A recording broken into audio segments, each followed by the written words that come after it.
Hi hello ಎಲ್ಲರೂ ಹೇಗಿದ್ದೀರಾ? ನಾನು ಚೆನ್ನಾಗಿದ್ದೀನಿ, ನೀವು ಕೂಡ ಚೆನ್ನಾಗಿದ್ದೀರಲ್ವಾ? ಇವತ್ತು ಬೆಳಗ್ಗೆ ತಿಂಡಿ ಎಲ್ಲ ಮುಗಿಸ್ಕೊಂಡು ವ್ಲಾಗ್ ಶುರು ಮಾಡ್ತಾ ಇದ್ದೀನಿ. ನಿಮ್ಮೆಲ್ರಿಗೂ ಕೂಡ ಕೋಮಲ ಬಿಲೀವ್ ಡೈಲಿ ವ್ಲಾಗ್ಸ್ ಯೂಟ್ಯೂಬ್ ಚಾನಲ್ಗೆ ಸ್ವಾಗತ ಸುಸ್ವಾಗತ. ನನ್ನ ಡೈಲಿ ರೋಟೀನ್ ನಾನು ನಿಮ್ಮ ಜೊತೆ ಶೇರ್ ಮಾಡ್ತಾ ಇರ್ತೀನಿ, ಹಾಗೆ ಹಳ್ಳಿ ರೆಸಿಪಿಗಳನ್ನ ಶೇರ್ ಮಾಡ್ತಾ ಇದ್ದೀನಿ. ನಿಮಗೆಲ್ಲ ನನ್ನ ವಿಡಿಯೋಗಳು ಹೇಗೆ ಅನ್ನಿಸ್ತಾ ಇದೆ ಅನ್ನೋದನ್ನು ದಯವಿಟ್ಟು ಕಮೆಂಟ್ ಮಾಡಿ ಹೇಳಿ. ಯಾಕಂತಂದರೆ ನೀವೇ ನನ್ನ ಮೋಟಿವೇಶನ್ ಅಂತ ಎಲ್ಲ ವಿಡಿಯೋದಲ್ಲೂ ಹೇಳ್ತಾ ಇರ್ತೀನಲ್ಲ, ಅದಕ್ಕೋಸ್ಕರ ಹೇಳ್ತಾ ಇದ್ದೀನಿ ಅಷ್ಟೇ. ಪ್ಲೀಸ್ ಕಮೆಂಟ್ ಮಾಡೋದನ್ನು ಮಾತ್ರ ಮರಿಬೇಡಿ.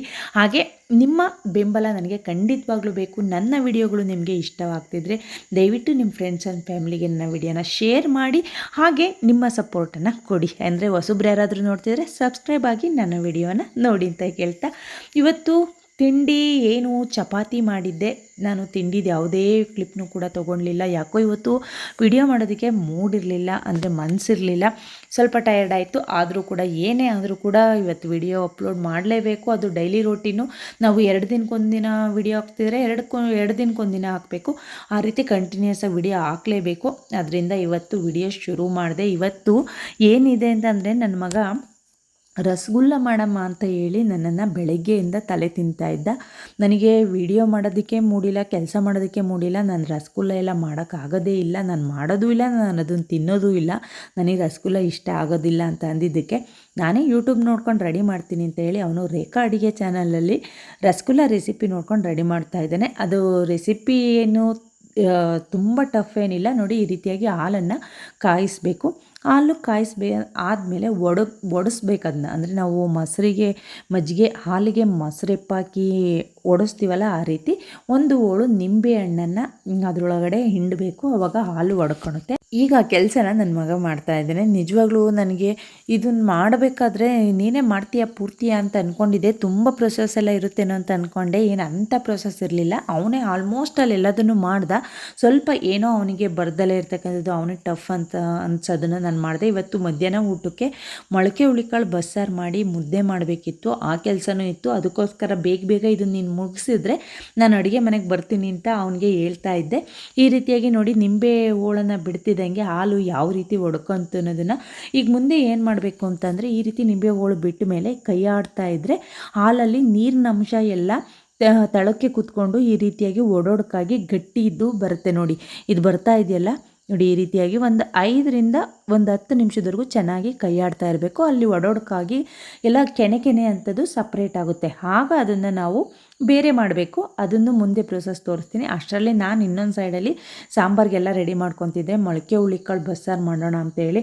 ಬಸ್ಸಾರು ಪ್ರೊಸೆಸ್ಸು ಏನು ಕಡಿಮೆ ಇರೋದಿಲ್ಲ, ತುಂಬ ಜಾಸ್ತಿ ಇರುತ್ತೆ. Daily routine. ನಾನು ಒಂದೊಂದು ಸಲ ಅಂದ್ಕೊತೀನಿ, ಯಾಕಪ್ಪ ಈ ಯೂಟ್ಯೂಬ್ ಚಾನಲನ್ನು ಶುರು ಮಾಡಿದೆ. ಯೂಟ್ಯೂಬ್ ಹೆಂಗಾಗಿದೆ ಅಂತಂದರೆ, ಸೆರಗಲ್ಲಿ ಕೆಂಡ ಕಟ್ಕೊಳ್ತೀವಿ ಅಂತಾರಲ್ಲ, ಆ ರೀತಿಯಾಗಿದೆ. ಇತ್ಲಲ್ಲಿ ಅಲ್ಲ, ಬಾಯಲ್ಲಿ ಬೆಣ್ಣೆ ಬಿಸಿ ತುಪ್ಪನ ನುಂಗ್ದಂಗೆ ಆಗಿದೆ.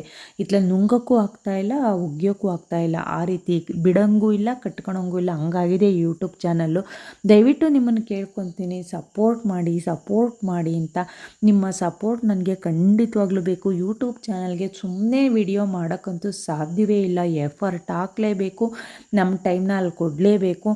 ನೀವು ನನಗೆ ಸಪೋರ್ಟ್ ಮಾಡಲಿಲ್ಲ ಅಂತ ಅಂದರೆ ನಮಗೆ ಬೇಜಾರಾಗುತ್ತೆ ವಿಡಿಯೋ ಮಾಡೋದಕ್ಕೂ ಕೂಡ. ಅದರಿಂದ ಕೇಳ್ತಾ ಇದ್ದೀನಿ ಅಷ್ಟೇ.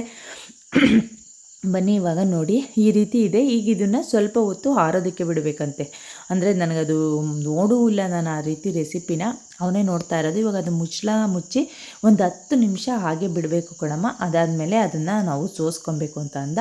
ಹೌದಾ, ಅಷ್ಟರಲ್ಲಿ ನಾನು ಸಾಂಬಾರಿಗೆಲ್ಲ ಮಾಡಿಬಿಡ್ತೀನಿ ಅಂತ ಹೇಳಿ ಅದನ್ನೊಂದು ಸೈಡಿಗೆ ಎತ್ತಿ ಇಟ್ಬಿಟ್ಟು, ಈಗ ನಾನು ಸಾಂಬಾರಿಗೆ ಖಾರ ರುಬ್ಬಿದ್ದೀನಿ. ಅದನ್ನು ಕುದಿಸೋದಕ್ಕೆ ಅಂತ ಹಾಕ್ತಾಯಿದ್ದೀನಿ. ಬಸ್ಸಾರಿಗೆ ಮೊದಲು ಖಾರ ಹಾಕಿ, ಖಾರಕ್ಕೆ ಸ್ವಲ್ಪ ಉಪ್ಪನ್ನು ಸೇರಿಸಿ ಕುದಿಸಿ, ಆಮೇಲೆ ಬಸ್ತಿರ್ತಕ್ಕಂಥ ಸಪ್ಪೆಸರನ್ನು ಸೇರಿಸಿದ್ರೆ ಅದೇ ಒಂಥರ ಟೇಸ್ಟ್ ಬರುತ್ತೆ. ಸಪ್ಪೆಸರು ಮತ್ತು ರುಬ್ಬಿರ್ತಕ್ಕಂಥ ಖಾರನ ಎರಡನ್ನೂ ಜೊತೆಯಲ್ಲೇ ಹಾಕಿ ಮಳಿಸಿದ್ರೆ ಅದು ಬೇರೆ ಟೇಸ್ಟ್ ಬರುತ್ತೆ. ಒಂದೊಂದು ಅಡುಗೆಯಲ್ಲೂ ಸ್ವಲ್ಪ ವ್ಯತ್ಯಾಸದಲ್ಲೇ ಅಡುಗೆ ಟೇಸ್ಟು ಎಷ್ಟು ಚೇಂಜ್ ಆಗುತ್ತೆ ಅನ್ನೋದಕ್ಕೆ ಹೇಳಿದೆ ಅಷ್ಟೇ. ನೋಡಿ, ಇವಾಗ ಸಪ್ಪೆಸರು ಖಾರ ಕುದ್ದ ಮೇಲೆ ಸಪ್ಪೆಸರನ್ನು ಸೇರಿಸ್ಬೇಕು. ನಿಮಗೆ ಮೊಬೈಲನ್ನು ಅಂದರೆ ಕ್ಯಾಮ್ರಾ ಹತ್ರ ತೊಗೊಂಬಂದು ತೋರಿಸ್ತೀನಿ. ಮನೇಲಿ ಕೆಲಸ ಮಾಡಬೇಕಾದ್ರೆ ಸ್ಟ್ಯಾಂಡ್ಗೆ ವಿಡಿಯೋ ಹಾಕಿದಾಗ ತುಂಬ ಝೂಮ್ ಹಾಕಿ ಎಲ್ಲ ತೋರಿಸೋದು ತುಂಬ ಕಷ್ಟ. ನನಗೆ ಮತ್ತೆ ಹತ್ತಿರ ತೊಗೊಂಬಂದು ತೋರಿಸ್ಬೇಕು ಅಂದರೆ ನಾನೇ ಹೋಗಿ ಕ್ಯಾಮ್ರಾವನ್ನು ಹತ್ರಕ್ಕೆ ಇಡಬೇಕು. ಯಾರಾದರೂ ಮನೆಯಲ್ಲಿ ಯಾವಾಗಲೂ ವಿಡಿಯೋ ಹಿಡಿಯೋರಿದ್ದರೆ ತೊಂದರೆ ಆಗೋದಿಲ್ಲ. ಬಟ್ ನಾವು ವಿಡಿಯೋ ಮಾಡಬೇಕು ಅಂದಾಗೆಲ್ಲ ಮನೆಯಲ್ಲೇ ಇರಬೇಕು ಅಂದರೂ ಕಷ್ಟ ಆಗುತ್ತೆ ಅಲ್ವಾ. ಅದಕ್ಕೋಸ್ಕರ ಆ ರೀತಿ ಹೇಳಿದೆ. ನೋಡಿ ಈ ರೀತಿಯಾಗಿ ಬಸ್ಸಾರಂತೂ ರೆಡಿ ಆಯಿತು. ಇವಾಗ ಚೆನ್ನಾಗಿ ಕುದಿಸಿದ್ರೆ ಸಖತ್ತಾಗಿರುತ್ತೆ. ಒಬ್ಬಟ್ಟು ಸಾಂಬಾರು ಇದ್ದಂಗೆ ಇರುತ್ತೆ. ಮೊಳಕೆ ಹುಳ್ಳಿ ಕಾಳ್ದಾಗಲಿ ಒಣ ಹುಳ್ಳಿ ಕಾಳ್ದಾಗಲಿ ಬಸ್ಸಾರು ನಿಮಗೆಲ್ಲ ಗೊತ್ತೇ ಇರುತ್ತೆ. ಇವಾಗ ಸಾಂಬಾರು ರೆಡಿ ಆಯಿತು. ಈಗ ಅಷ್ಟರಲ್ಲಿ ಅವನಿಗೆ ಎತ್ತಿಟ್ಟಿದ್ವಲ್ಲ ಅದು ಕೂಡ ಟೈಮ್ ಆಗಿದೆ ಅಂತ ಅಂದ. ಬೇಡ, ಅಷ್ಟರಲ್ಲಿ ಕಾಳು ಒಗ್ಗರಣೆನೂ ಕೂಡ ಮುಗಿಸ್ಕೊಂಬಿಟ್ಟು ಆಮೇಲೆ ರಸಗುಲ್ಲದ ಕಂಟಿನ್ಯೂ ಮಾಡೋಣ, ಇನ್ನೂ ಸ್ವಲ್ಪ ಹೊತ್ತು ಹಾರ್ಕೊಳ್ಳಿ ಅಂತ ಹೇಳಿ ಇವಾಗ ಕಾಳು ಒಗ್ಗರಣೆ ಮಾಡ್ತಾಯಿದ್ದೀವಿ. ಕಾಳು ಒಗ್ಗರಣೆನೂ ಅಷ್ಟೇ, ಇದನ್ನು 2 ಥರಕ್ಕೆ ಮಾಡ್ತಾರೆ. ಕಾಳು ಒಗ್ಗರಣೆನ ಸಾಂಬಾರು ಇಡಬೇಕಾದ್ರೇ ಕಾಳು ಒಗ್ಗರಣೆ ಮಾಡಿ ನೀರಾಕಿ ಉಪ್ಪಾಕಿ ಕೂಗಿಸಿ ಬಸ್ಕೊಂಡು ತಕ್ಕೊಂಡ್ರೆ ಕಾಳು ಒಗ್ಗರಣೆ ಮುಗ್ದಿರುತ್ತೆ. ಅದು ಇಲ್ಲಿ ನಮ್ಮೂರ ಕಡೆ, ನಮ್ಮ ಮನೆಯವ್ರ ಕಡೆ, ಊರ ಕಡೆ ಮಾಡೋದು. ಈ ರೀತಿ ಕಾಳು ಸಪ್ರೇಟ್ ಒಗ್ಗರಣೆ ಮಾಡೋದು ಇದನ್ನು ನನ್ನ ತವ್ರ ಮನೆ ಕಡೆಯಲ್ಲಿ ಮಾಡ್ತಾರೆ. ಈ ರೀತಿ ಕಾಳು ಇಲ್ಲೇವ್ರಿಗೆ ಇಷ್ಟ ಆಗೋದಿಲ್ಲ. ಅದು ಸಾಂಬಾರು, ಹುರ್ಗಾಳ ಪುಡಿ, ತುಪ್ಪದ ಪುಡಿ ಅದರೊಳಗಡೆ ಎಲ್ಲ ಬೆಂದ್ರೇ ಚೆಂದ.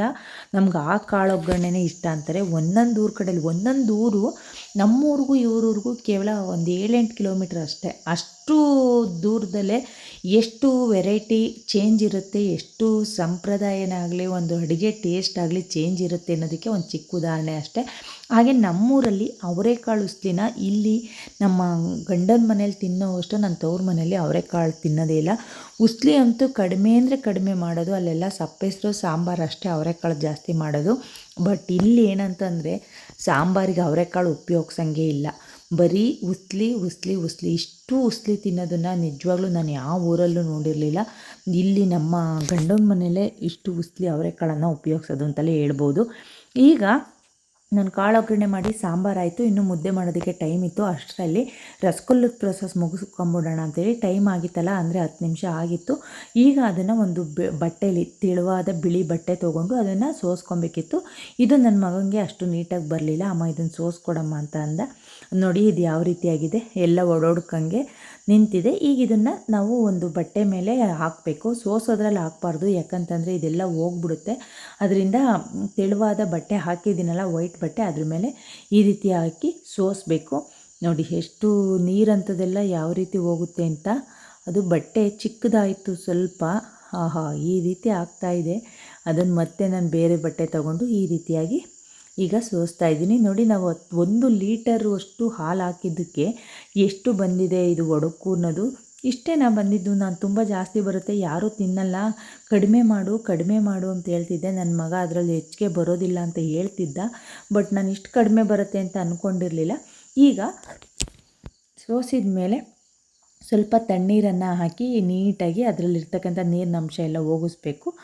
ಈಗ ಅದನ್ನು ಚೆನ್ನಾಗಿ ಬಟ್ಟೆನ ಹಿಂಡಬೇಕು. ನೋಡಿ, ನೀರಿನಂಶ ಪೂರ್ಣವಾಗಿ ಹೋಗೋ ಥರ ಚೆನ್ನಾಗಿ ಹಿಂಡಿ ಅದನ್ನು ಈಗ ಒಂದು 1/4 ಗಂಟೆ ಅಥವಾ ಒಂದು 20 ನಿಮಿಷ ಎತ್ತಿಡಬೇಕು. ಅದೆಲ್ಲ ನೀಟಾಗಿ ಡ್ರೈ ಆಗಬೇಕು. ಒಂದು ಕಡೆ ಎತ್ತಿಟ್ಬಿಟ್ಟು ನೋಡಿ ಈ ರೀತಿಯಾಗಿ ಎತ್ತಿಟ್ಟೆ. ಅದಾದಮೇಲೆ ಇನ್ನೂ ಅದನ್ನ ಎತ್ತಿಟ್ಟು ಇನ್ನೀಗ ಅದು ನಾವು ಜಾಮೂನ್ ಪೌಡ್ರನ್ನು ಕಲಿಸ್ತೀವಲ್ಲ ಆ ರೀತಿಯಾಗಿರುತ್ತೆ. ಇಲ್ಲಿ ನನ್ನ ಮಗ ಪಾಕಕ್ಕೆ ಇಡ್ತಾ ಇದ್ದಾನೆ. ಪಾಕಕ್ಕೆ ಮಾಮೂಲಿ ಜಾಮೂನ್ಗೆ ಏನು ಅಳತೆ ಇಡ್ತೀವೋ 1 ಕಪ್ಗೆ 2 ಕಪ್ಪು, 1 ಕಪ್ ನೀರಿಗೆ 1-1.5 ಅವ್ರು ಸ್ವೀಟ್ ಯಾವ ಅಳತೆಯಲ್ಲಿ ತಿಂತಾರೋ ಆ ಅಳತೆಯಲ್ಲಿ ಸಕ್ಕರೆ ಹಾಕಿ ಪಾಕ ಮಾಡ್ಕೊಬೇಕು. ಪಾಕವನ್ನು ನಾವು ಜಾಮೂನಿ ಮಾಡ್ಕೊತೀವಲ್ಲ ಅದೇ ರೀತಿ ಮಾಡ್ಕೊಬೇಕು. 1 ಏಲಕ್ಕಿನೂ ಕೂಡ ಹಾಕಿ ಪಾಕವನ್ನು ಕಾಯಿಸಬೇಕು.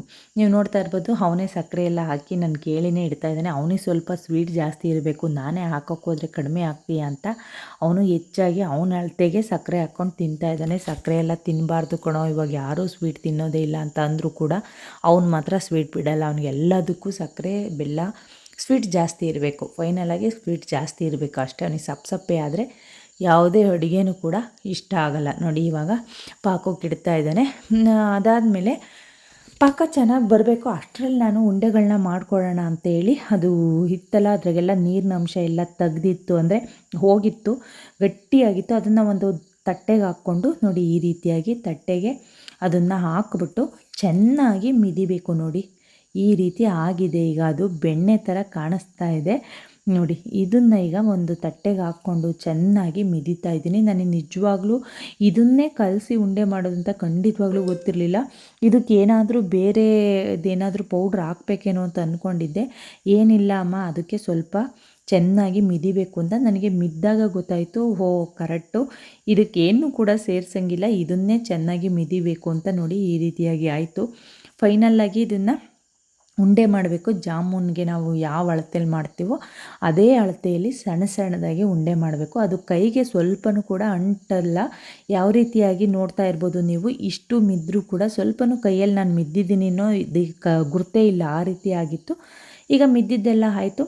ಸಣ್ಣ ಸಣ್ಣದಾಗಿ ಉಂಡೆ ಮಾಡಿಕೊಟ್ರೆ ಅವನು ಎಣ್ಣೆಗೆ ಹಾಕ್ಕೊಂಡು ತೇಲಿಸಿ ಎಣ್ಣೆ ಅಲ್ಲ ಪಾಕಕ್ಕೆ ಹಾಕ್ತಾನೆ ಅಂತ. ನಾನು ಇದನ್ನು ಎಣ್ಣೆಗೆ ಹಾಕಬೇಕು ಅಂತಲೇ ಅಂದ್ಕೊಂಡಿದ್ದೆ. ಬಟ್ ನನ್ನ ಮಗ ಹೇಳ್ದ ಇದನ್ನು ಎಣ್ಣೆಗೆ ಹಾಕಂಗಿಲ್ಲ, ಇದನ್ನೆಲ್ಲ ಚಿಕ್ಕ ಚಿಕ್ಕ ಉಂಡೆ ಮಾಡಿ ಪಾಕಕ್ಕೆ ಡೈರೆಕ್ಟಾಗಿ ಹಾಕಿ ಒಂದು 10-12 ನಿಮಿಷ ಇದನ್ನು ಕುದಿಸಿದ್ರೆ ರಸಗುಲ್ಲ ರೆಡಿ ಆಯಿತು ಅಂತ. ನಿಜವಾಗ್ಲೂ ನಾನಂತೂ ಇದನ್ನು ಮಾಡ್ತಲೂ ಇರಲಿಲ್ಲ, ಯಾಕಂದರೆ ನನಗೆ ಇದು ಇಷ್ಟ ಆಗೋದಿಲ್ಲ. ಪನ್ನೀರು ಇದು ಯಾವುದನ್ನು ಕೂಡ ನಾನು ತಿನ್ನೋದಿಲ್ಲ. ಅದರಿಂದ ನೋಡಿ ಎಷ್ಟಾಯಿತು ಅಂತ. ಫೈನಲಾಗಿ 1 ಲೀಟ್ರಿಗೆ ಅಲ್ಲಿಗೆ 20 ರಸಗುಲ್ಲ ಆಗಿದೆ. 1 ಲೀಟರ್ ಹಾಲನ್ನು ಒಡಿಸಿದ್ದಕ್ಕೆ 20 ರಸಗುಲ್ಲ ಆಗಿದೆ. ಈಗ ಅದನ್ನು ಎಣ್ಣೆಗೆ ಹಾಕಬೇಕು ಪಾಕಕ್ಕೆ. ಆಗಲೇ ಇನ್ನೂ ಕಾಯ್ತಾ ಇತ್ತು. ಒಂದು ಏಲಕ್ಕಿನೂ ಕೂಡ ಹಾಕಿರಲಿಲ್ಲ ಅವನು, ನಾನು ಒಂದು ಏಲಕ್ಕಿನೂ ಕೂಡ ಸೇರಿಸಿದೆ. ಪಾಕ ಎಲ್ಲ ರೆಡಿ ಆದಮೇಲೆ ಅದನ್ನು ಡೈರೆಕ್ಟಾಗಿ ಪಾಕಕ್ಕೆ ಹಾಕ್ತಾಯಿದ್ದೀವಿ. ಇವಾಗ ನೋಡಿ ಪಾಕ ಆಲ್ರೆಡಿ ಆಗಿದೆ. ಈಗ ಇದನ್ನು ಹಾಕ್ಬಿಟ್ಟು ಒಂದು ಮುಚ್ಚಳ ಮುಚ್ಚಿ ಒಂದು 10 ನಿಮಿಷ ಕುದಿಸಿದ್ರೆ ರಸಗುಲ್ಲ ಸೇಮ್ ಜಾಮೂನ್ ಯಾವ ರೀತಿ ಊದುತ್ತೋ ಅದೇ ರೀತಿ ಊದ್ಕೊಳುತ್ತೆ. ಅದನ್ನು ಸ್ವಲ್ಪ ಹೊತ್ತು ಬಿಟ್ಟು ಫ್ರಿಡ್ಜ್ಗಿಟ್ಟು ಕೂಡ ತಿನ್ಬೋದು, ಹಾಗೇನೂ ಕೂಡ ತಿನ್ಬೋದು. ಇವಾಗ ಫೈನಲ್ಲ ರಸಗುಲ್ಲ ರೆಡಿ ಆಯಿತು. ಇದನ್ನು ಎತ್ತಿಟ್ಟು ಒಂದು ಸೈಡ್ಗೆ ಮುದ್ದೆ ಮಾಡೋಕ್ಕೆ ಟೈಮ್ ಆಗಿದೆ. ಮುದ್ದೆ ಮಾಡ್ತಾಯಿದ್ದೀನಿ.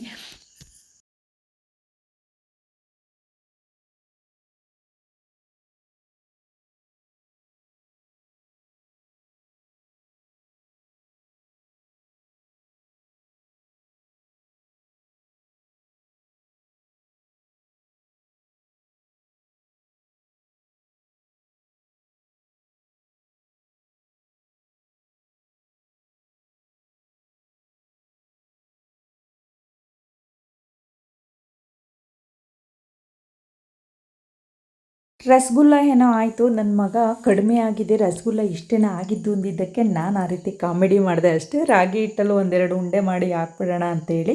ನೀವೆಲ್ಲ ಸ್ವಲ್ಪ ಜನ ರಾಗಿ ಮುದ್ದೆ ಮಾಡೋದನ್ನು ಕೂಡ ತೋರಿಸಿ ಅಂತ ಹೇಳ್ತಾ ಇದ್ದೀರಾ. ನಾನು ರಾಗಿ ಮುದ್ದೆ ಮಾಡೋದನ್ನು ತೋರಿಸಿ ಅಂತ ಅಂದಾಗ ಅಯ್ಯೋ ಇದ್ಯಾಕೆ ಇದನ್ನು ಕೇಳ್ತಾ ಇದ್ದಾರೆ ಅಂತ ಅಂದ್ಕೊತೀನಿ. ಬಟ್ ಏನಂತಂದರೆ ನನ್ನ ವಿಡಿಯೋಗಳನ್ನ ನೋಡ್ತಾ ಇರೋ ವ್ಲಾಗ್ಗಳನ್ನ ನೋಡ್ತಾ ಇರೋ ನನ್ನ ವ್ಯೂವರ್ಸ್ಗಳಿಗೆ ಅಷ್ಟು ಈಸಿಯಾಗಿ ಮುದ್ದೆ ಮಾಡೋದನ್ನು ತೋರಿಸ್ಬೇಕು. ಖಂಡಿತವಾಗ್ಲೂ ನಾನು ತುಂಬ ಈ ಪ್ರೊಸೀಜರೆಲ್ಲ ಮಾಡೋದಿಲ್ಲ. ನೀರನ್ನು ಇಟ್ಟು ನೀರು ಕುದಿ ಬಂದಾಗ ನಾನು ಹಿಟ್ಟನ್ನು ಹಾಕ್ಬಿಟ್ಟು ಒಂದು ಕೈ ಆಡಿ ಒಂದು 3-4 ನಿಮಿಷ ಮೀಡಿಯಮ್ ಫ್ಲೇಮ್ ಊರಿನಲ್ಲಿ ಬೇಯಿಸ್ತೀನಿ. ಅದಾದಮೇಲೆ ಅದು ಗಟ್ಟಿಯಾಗಿ ಕುಡಿಸ್ಬೇಕು. ಮತ್ತು ಕುದಿ ಹಾಕಿ ಮತ್ತೆ ಕುಡಿಸಿದ್ರೆ ಮುದ್ದೆ ಚೆನ್ನಾಗೂ ಬೇಯುತ್ತೆ, ಹಾಗೆ ನಾರು ಕೂಡ ಬರುತ್ತೆ. ನಾರು ಅಂದರೆ ಗೊತ್ತಲ್ಲ, ಅದು ಸ್ವಲ್ಪ ಎಳೆ ಥರ ಅದನ್ನು ನಾರು ಬರುತ್ತೆ. ನಾರು ಬರೋವರೆಗೂ ಕೂಡಿಸು ಅಂತ ಅಂತೀವಿ ನಮ್ಮ ಕಡೆ. ಆ ವರ್ಡು ನಿಮಗೆ ಯಾವ ರೀತಿ ಕೇಳಿಸುತ್ತೋ ಗೊತ್ತಿಲ್ಲ, ಅದು ನಮ್ಮ ಕಡೆಗೆ ಮಾತಾಡ್ತಕ್ಕಂಥ ಹಳ್ಳಿ ಭಾಷೆ ಅಷ್ಟೇ. ಈಗ ಬಿಸಿ ಮುದ್ದೆನೂ ಕೂಡ ರೆಡಿ ಆಯಿತು. ಮೊಳಕೆ ಹುಳ್ಳಿಕಾಳು ಒಗ್ಗರಣೆನೂ ಆಯಿತು. ಸಾಂಬಾರು ಬಿಟ್ಕೊಂಡು ಬಿಸಿ ಮುದ್ದೆ ಊಟ ಮಾಡಿದ್ರೆ ವಾವ್ ಸಖತ್ತಾಗಿರುತ್ತೆ. ಅದು ವೆದರ್ ಕೂಡ ಕೋಲ್ಡಾಗೈತೆ ಇವತ್ತು. ಈ ವೆದರಲ್ಲಿ ಈ ಬಿಸಿ ಮುದ್ದೆ ಊಟ ಮಾಡಿ ರೊಗ್ಗುತ್ಕೊಂಡು ಮಲ್ಕೊಂಬಿಡೋಣ ಅನಿಸುತ್ತೆ. ಬಟ್ ಮಲ್ಗೋಂಗಿಲ್ಲ, ಕೆಲಸ ತುಂಬ ಜಾಸ್ತಿ ಇದೆ. ಅದಕ್ಕೋಸ್ಕರ ಎಲ್ಲರೂ ಕೂತ್ಕೊಂಡು ಊಟ ಅಂತೂ ಮುಗಿಸ್ತಾ ಇದ್ದೀವಿ. ನನಗಂತೂ ಇನ್ನೂ ವರಮಹಾಲಕ್ಷ್ಮಿ ಹಬ್ಬ ಹತ್ರ ಬಂದೇ ಬಿಡ್ತು. ಮನೆ ಕ್ಲೀನಿಂಗ್ಗೆ ಕೈ ಇಟ್ಟಿಲ್ಲ. ನನ್ನ ಮಗ ಇನ್ನೇನು ಕಾಲೇಜ್ ಕಡೆ ಹೋಗ್ತಾನೆ. ಪ್ರತಿ ವರ್ಷ ಅವನಿದ್ದಾಗ ಕ್ಲೀನಿಂಗ್ ಕೆಲಸಕ್ಕೆ ಕೈ ಹಾಕಿವೆ. ಈ ವರ್ಷ ಅವನು ಮೊದಲು ಅಂದರೆ ತಿಂಗಳು ಸ್ಟಾರ್ಟಿಂಗಲ್ಲೇ ಹೋಗ್ತಾ ಇದ್ದಾನೆ. ಮತ್ತು ಈ ಹಬ್ಬ ತಿಂಗಳು ಎಂಡಿಂಗಲ್ಲಿ ಬಂದಿದೆ. ಅದರಿಂದ ನಾನು ತುಂಬ ಜಾಸ್ತಿ ದಿನ ಆಗುತ್ತೆ. ಅವನು ಹೋಗೋದಕ್ಕೂ ಮುಂಚೆಲೆ ಕ್ಲೀನ್ ಮಾಡೋಣ ಅಂತ ಹೇಳಿದ್ರೆ ಅದು ಹಬ್ಬಕ್ಕೆ ಕ್ಲೀನ್ ಮಾಡ್ದಂಗೆ ಅನಿಸೋದಿಲ್ಲ. ಏನು ಮಾಡೋಕ್ಕಾಗುತ್ತೆ, ಅವನು ಹೋಗ್ಬಿಡ್ಲಿ, ನಾನೇ ಕ್ಲೀನ್ ಮಾಡಿದ್ರೆ ಆಗುತ್ತೆ ಅಂತ ಹೇಳಿ ಈ ಸಲ ಅವನಿದ್ದ ಹಾಗೆ ಮನೆ ಕ್ಲೀನಿಂಗ್ ಕೆಲಸನ ಕೈ ಹಿಡ್ದಿಲ್ಲ. ಬಟ್ ಈ ಸಲ ಫುಲ್ ಮನೆ ಕ್ಲೀನಿಂಗು ನನ್ನ ಮೇಲೆ ಬೀಳುತ್ತೆ. ನಮ್ಮ ಮನೆಯವ್ರ ಹೆಲ್ಪ್ ತೊಗೊಳ್ಳೋಣ ಅಂತ ಅಂದ್ಕೊಂಡಿದ್ದೀನಿ. ನೋಡೋಣ ಅವ್ರು ಯಾವ ಮಟ್ಟಿಗೆ ಹೆಲ್ಪ್ ಮಾಡ್ತಾರೆ ಅದನ್ನೆಲ್ಲ. ಅವರಿಗೆಲ್ಲ ಊಟ ಬಡಿಸಿದ ಮೇಲೆ ನಾನು ಕೂಡ ಊಟ ಮಾಡ್ತಾ ಇದ್ದೀನಿ. ನೋಡ್ತಾ ಇರ್ಬೋದು ನೀವು, ತುಂಬ ಕೆಲಸ ಇದೆ. ಈ ಕೆಲಸ ವಿಡಿಯೋ ಮಾಡೋದು, ವಿಡಿಯೋ ಎಡಿಟಿಂಗು ಎಲ್ಲ ನಮ್ಮದೇ ಆಗಿರೋದ್ರಿಂದ ಒಂದೊಂದು ದಿನ ಯಾಕಾದರೂ ಆಗುತ್ತಪ್ಪ, ಬೆಳಗ್ಗೆ ಯಾಕಾದರೂ ಆಗುತ್ತಪ್ಪ, ಎದ್ದೊಳಕ್ಕಾಗೋದಿಲ್ಲ. ಅಷ್ಟು ಬೇಜಾರಾಗ್ತಿರುತ್ತೆ ಬೆಳಗ್ಗೆ ಆಗ್ತಿದ್ದಂಗೆ ಎದ್ದೇಳಬೇಕು ಅಂತಂದರೆ. ಅಷ್ಟು ಟಯರ್ಡ್ ಆಗುತ್ತೆ. ನೀವೆಲ್ಲ ತುಂಬ ಜನ ಅಕ್ಕ ನಿಮಗೆ ಸಾಕಾಗೋದಿಲ್ವಾ ಅಂತ ಕೇಳ್ತಾ ಇದ್ದೀರಾ. ಖಂಡಿತವಾಗ್ಲೂ ನನಗೂ ಸಾಕಾಗುತ್ತೆ, ನನಗೂ ಬೇಜಾರಾಗುತ್ತೆ, ನನಗೂ ನೋವಾಗುತ್ತೆ. ನಾನು ಕೂಡ ಮನುಷ್ಯಳೆ. ಅದನ್ನೆಲ್ಲ ನಿಮ್ಮೊಂದಿಗೆ ಶೇರ್ ಮಾಡ್ಕೊಳೋದಕ್ಕೆ ನನ್ನ ಮನಸ್ಸು ಒಪ್ಪಲ್ಲ ಅಷ್ಟೇ. ಈಗ ಎಲ್ಲರೂ ಊಟ ಮಾಡಿಕೊಂಡು ನೋಡಿ, ನನ್ನ ಮಗ ಬಾಯಿ ಹೇಳ್ತಾ ಇದ್ದಾನೆ. ಎಲ್ಲಿಗೆ ಅಂತಂದರೆ ನಮ್ಮ ರೇಖಾರ್ ಮನೆ ಹತ್ರ ಹೋಗ್ತಾ ಇದ್ದಾರೆ ಅಮ್ಮ ಮತ್ತು ನನ್ನ ಮಗ. ಅವರು ಹೊರಟರು, ಮಳೆ ಬರೋದಕ್ಕೆ ಶುರುವಾಯಿತು. ನೋಡ್ತಾ ಇರ್ಬೋದು ನೀವು ನಮ್ಮ ಮನೆ ಹತ್ರ ಮಳೆ ಯಾವ ರೀತಿ ಬರ್ತಾ ಇದೆ. ಮಳೆ ಬಂದಾಗ ನಮ್ಮ ಮನೆ ಹತ್ರ ವ್ಯೂ ಅಂತೂ ಚಿಕ್ಕಮಂಗ್ಳೂರು ಥರನೇ ಕಾಣಿಸ್ತಾ ಇರುತ್ತೆ. ಅದಕ್ಕೆ ನಾನು ಮೇಲ್ಗಡೆ ಫ್ಲೋರ್ಗೆ ಹೋದೆ. ಮೇಲ್ಗಡೆ ಫ್ಲೋರಿಂದಲೂ ಕೂಡ ನಮ್ಮನೆ ವ್ಯೂ ತುಂಬ ಚೆನ್ನಾಗಿರುತ್ತೆ. ಮಳೆ ಬರಬೇಕಾರಂತೂ ಇನ್ನೂ ಚೆನ್ನಾಗಿರುತ್ತೆ. ನೋಡೋಣ ಬನ್ನಿ ಮೇಲ್ಗಡೆ ಫ್ಲೋರ್ಗೆ ಹೋಗಿ ಯಾವ ರೀತಿ ಕಾಣಿಸ್ತಾ ಇದೆ ಅಂತ. ಈಗಂತೂ ಯಾಕೋ ಈ ವರ್ಷ ಮಳೆಗಾಲನೇ ಕಡಿಮೆ. ಬರುತ್ತೆ, ಜೋರಾಗಿ ಬರೋದಿಲ್ಲ, ಆಮೇಲೆ ಜಾಸ್ತಿ ಹೊತ್ತು ಬರೋದಿಲ್ಲ. ಒಂದು 10 ನಿಮಿಷ, ಕಾಲು ಗಂಟೆ ಬಂದು ಹಾಗೆ ನಿಂತೋಗ್ಬಿಡುತ್ತೆ. ಹರಿಯೋ ನೀರು ಬೀಳ್ತಾ ಇಲ್ಲ, ತೋಟಗಳಿಗೆಲ್ಲ ಸಾಕಾಗ್ತಾ ಇಲ್ಲ. ಬರಗಾಲ ಅಂತ ಅಂದ್ಕೊಳೋದೋ ಇಲ್ಲ ಮಳೆಗಾಲ ಅಂತ ಅಂದ್ಕೊಳೋದೋ ಒಂದೂ ಗೊತ್ತಾಗ್ತಾ ಇಲ್ಲ. ಬನ್ನಿ ನೋಡಿ ಮೇಲ್ಗಡೆ ಫ್ಲೋರಲ್ಲಿ ಯಾವ ರೀತಿ ಕಾಣಿಸ್ತಾ ಇದೆ. ಅದು ಚಾಪೆ ನೆಂದೋಗ್ಬಿಟ್ಟಿದೆ. ನನ್ನ ಮಗ ಯಾವಾಗಲೂ ಆಚೆ ಚಾಪೆ ಹಾಕಿದ್ದಾನೆ, ಅದನ್ನು ತೆಗೆಯೋದನ್ನು ಮರ್ತಿದ್ದಾನೆ.